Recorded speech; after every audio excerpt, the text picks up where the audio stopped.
Well, the powerhouse that is known as the Society of Women Leaders has yet again had a tremendous year of impact and generosity. Just when I think that this collective giving circle couldn't do anything more, you continue to step up and provide more opportunities for people around Australia and around the world to live better, healthier, safer lives. What makes the Society of Women Leaders stand out from other giving circles and other types of philanthropy? It's quite simply your spirit. Your spirit, which contains your intellect, your enthusiasm, your energy, your ideas, your willingness to participate. All of these things make you stand out and exceptionally unique. Hi, my name is Krista Vendy Rogers. As well as working in the fashion industry and as an actor, I'm a very proud member of the Melbourne chapter of the Society of Women Leaders. And it's my privilege to take you through all the achievements of this incredible giving circle.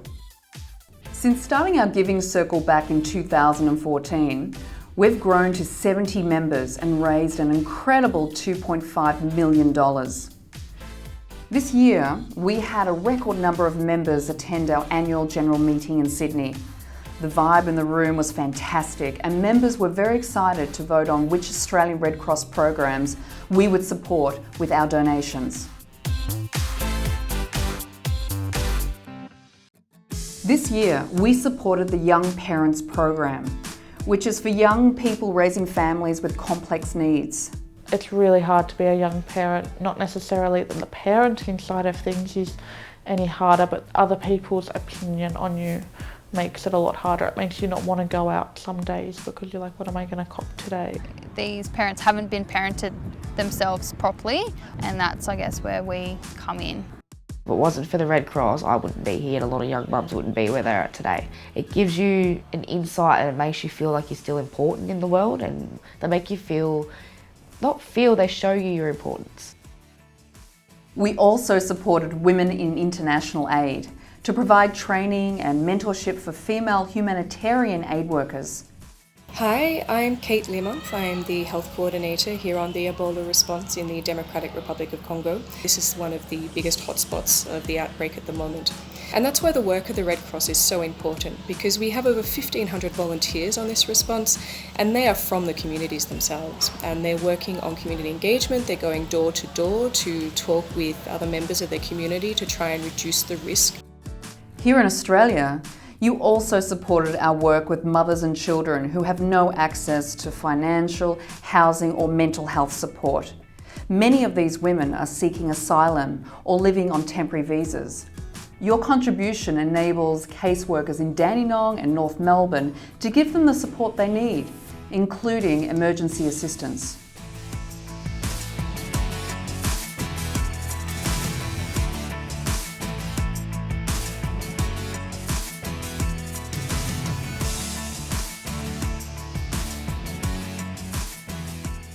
You're also supporting families to thrive in Port Adelaide.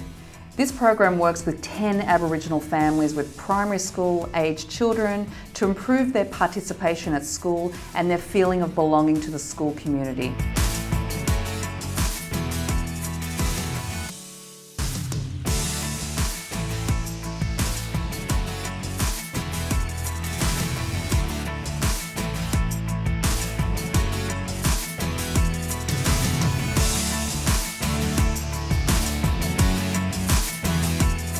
Meanwhile, in East Indonesia, the Building Safe and Resilient Communities project has now been completed.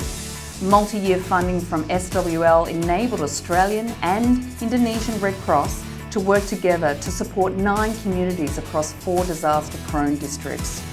At the invitation of Australian Red Cross, 5 SWL members travelled to these communities on the inaugural SWL International Humanitarian Mission.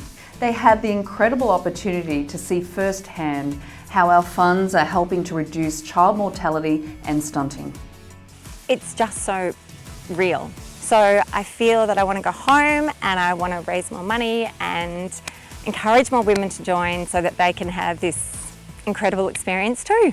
To be a member of the Society of Women Leaders, to be a member of this sisterhood, it takes a certain type of woman who is willing to wholeheartedly engage in her journey of philanthropy. To come out onto the field and see these villages and enter into so much heart and soul is quite incredible, and you are completely involved in what is happening. To be here and see the people, particularly the women and the children that are so grateful for the small things that we've done to impact their lives, it's very humbling, and as I said, I feel so proud. This year, you've given over and above your membership donations. You also organised lunches and events that ensured that we not only met our fundraising pledge to the Red Cross, but we well and truly surpassed it. There are so many things I love about being a member of SWL. We're all a little bit different. We're different ages, we're different nationalities, different backgrounds, but we're all connected by our common cause of wanting to make the world a better place. And that really draws us together. The thing I like the most about being with SWL is that you can be yourself.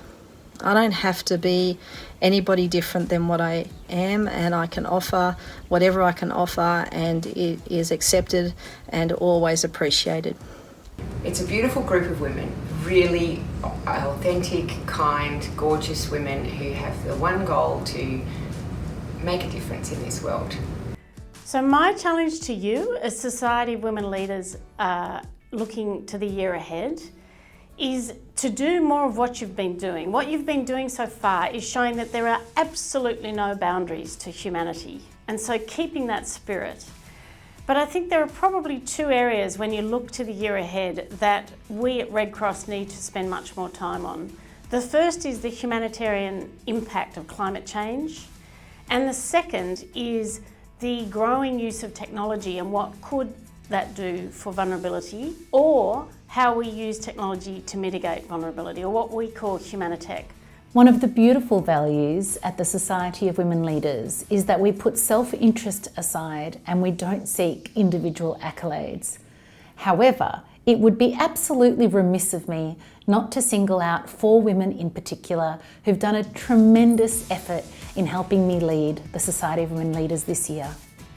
Deputy Chair Susan Wynne, Partnership Advisors in Queensland, New South Wales and Victoria, Danny Murray, Rowena McGilvray and Kate O'Callaghan. Tremendous effort, ladies. Thank you for everything you bring to this collective giving circle.